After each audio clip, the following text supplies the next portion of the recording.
Kandahar, 2017. Your brother's body is in a hospital that won't release it until someone pays.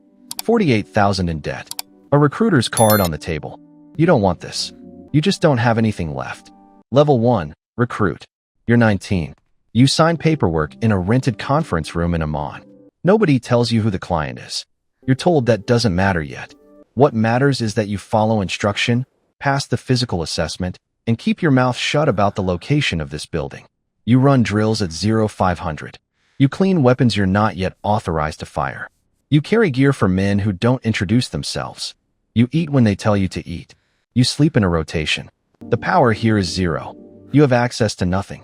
The risk is that you could wash out in the first week and still be bound by a non-disclosure agreement you signed without a lawyer present. If you fail a physical standard, you're gone by morning. If you talk about the facility location, you're gone, and something else happens that the paperwork doesn't describe. You realize this is not the military. There's no flag. There's no country. Then they hand you a black duffel, a set of coordinates, and tell you the bus leaves at 0300. Level 2, field unit. You're 21. You're in country.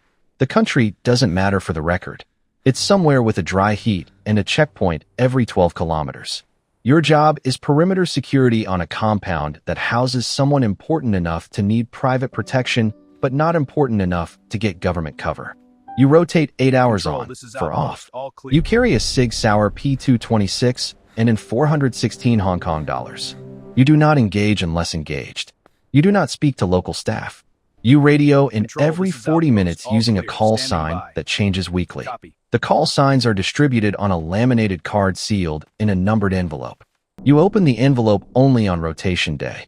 You destroy it afterward by burning, not tearing. You now carry a weapon. You have rules of engagement, written by a private legal team, not a government. The risk is that local law enforcement does not recognize your operating authority. If something happens, the company's legal department handles it. You won't be in the room when they do. One night, a vehicle approaches the outer wire too fast. You radio it in. Your team lead tells you to hold. You hold. The vehicle stops 40 meters out. A man gets out, urinates by the road, and drives away. Afterward, your hands won't stop moving for 20 minutes. Nobody talks about it. You understand now that your body reacts before your brain does, and the company is counting on that. The envelope next week has a different call sign, and there's a second card inside with a name you don't recognize and the word, watch. Level 3, contractor. You're 24. You've been rotated through 3 different theaters. Libya, then somewhere along the Sahel corridor, then back to the Gulf. You now have a contract rate, not a salary. $1,200 a day, tax jurisdiction unclear, deposited into an account registered in Cyprus. Your function has shifted. You're no longer purely perimeter. You escort convoys. The cargo manifests list equipment. You don't inspect the cargo. You're told inspection is not your role. The convoy moves at night, using pre-cleared routes confirmed 6 hours before departure via encrypted message on a device you return to the operations room afterward. The device is a modified phone with no SIM. It receives one-way transmissions from a server that routes through at least 2 offshore nodes. You are authorized to use force to protect the convoy. The use of force thresholds are written in the contract. You've read them. They are broad. If the convoy is stopped by an official checkpoint, you present a document package assembled by the company's in-country liaison. It works at most checkpoints. At others, money is transferred electronically, immediately, while you wait. If a convoy is lost, you are personally interviewed. Not by police, by the company's internal security unit. You've started to understand that the cargo and the client are not always the same entity. Level 4, team lead. You're 27. You command a 6-person element. You plan the routes. You conduct the pre-mission brief. You are responsible for your team's conduct, their weapons discipline, their communication silence protocol, and their behavior in country. You receive your orders from one person. You do not know that person's real name. You know their call sign, and you've heard their voice on encrypted audio 12 times. You brief your team with the information they need, no more. If they ask questions you can't answer, you say operational compartmentalization. They've heard it before. They stop asking. A man on your team named Torres has been asking questions he shouldn't. Not to you, to someone else. You find this out not from him, but from a report delivered to you in a sealed folder. The report instructs you to reassign Torres to a solo observation post for the next rotation. You do it. Torres doesn't come back from that rotation. No body. No explanation. A payment is made to a beneficiary he listed in his HR file. You write a brief incident report. You submit it. Nobody follows up. You don't sleep well for 3 weeks, and then you do, and that's worse. The next sealed folder has your name on the outside and a new contract rate inside. Level 5, Black Assignment. You're 31. You are no longer listed on any active company roster. Your employment exists in a parallel documentation structure maintained by a subsidiary registered in the Seychelles. You work directly on what the company internally calls resolution operations. These are tasks with no written brief. You receive verbal instruction only, in person, in one of 3 approved meeting locations. You never use a phone during these meetings. A resolution operation involves the removal or neutralization of a specific problem. The problem is sometimes a person, sometimes a data server, sometimes a relationship between 2 parties that a client needs to end quietly. You do not ask which client. You stopped asking that at level 3. The mechanics depend on the assignment.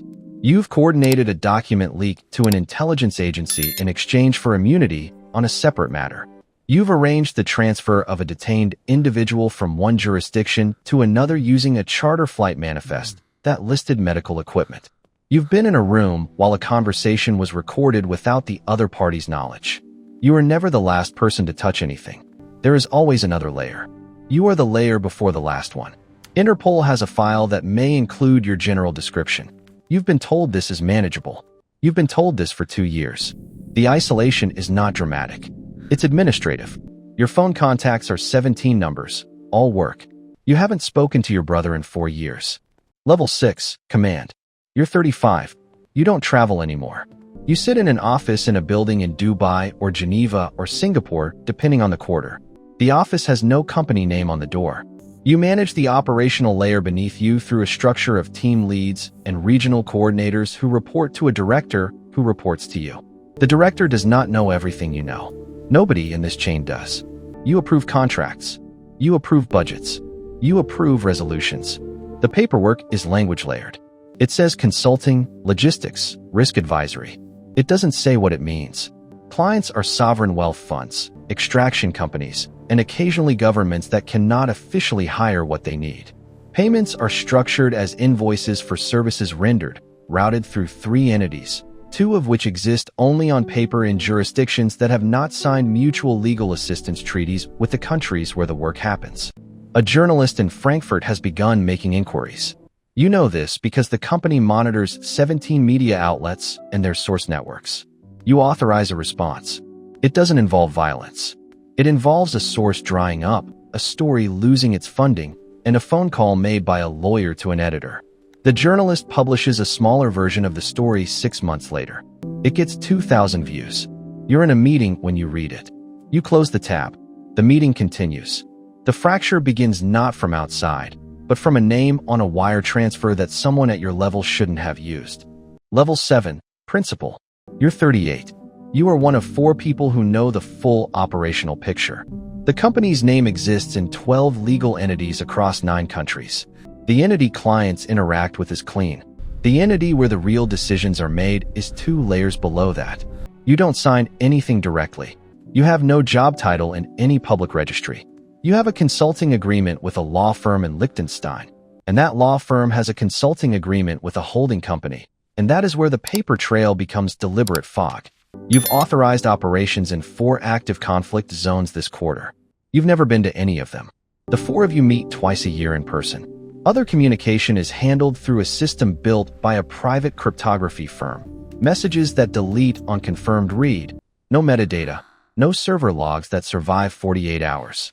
A government signals intelligence agency, which you know by its general profile but not its specific operation name, has been pulling financial thread for 11 months. You have a source inside their financial crimes unit. The source has stopped communicating. That silence is information. You begin a controlled wind down of 2 subsidiaries. You move assets. You consolidate. You reduce. You have done this before. You tell the other 3 that the structure needs to go quiet for 18 months. 1 of them agrees. 2 do not.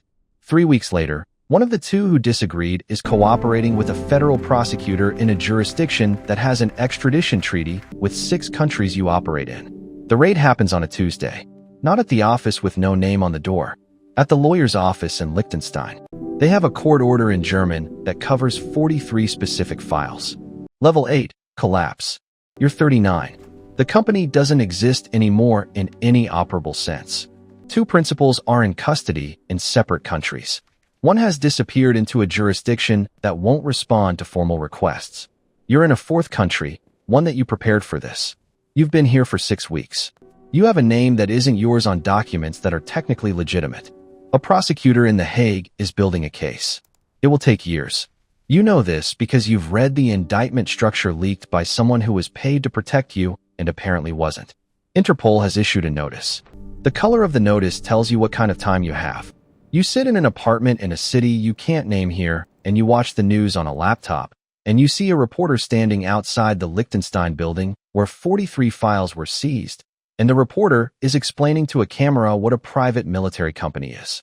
The reporter gets most of it wrong. You don't correct it. You don't call anyone. There's nothing left to manage. There's no structure to protect. The men you ran, the teams you approved, the operations with no names, they all dissolve now into individual cases, individual plea agreements, individual silence. You built something that was never supposed to be visible. It became visible. That's all a structure like this is, in the end. A bet against being seen. When you lose that bet, there's nothing underneath it. No loyalty. No country.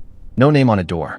Just a prosecutor's file with a number and your photograph stapled to the inside cover, taken from a camera you never noticed, in a city you thought was safe. You had one rule: stay out of the record. The record has you now.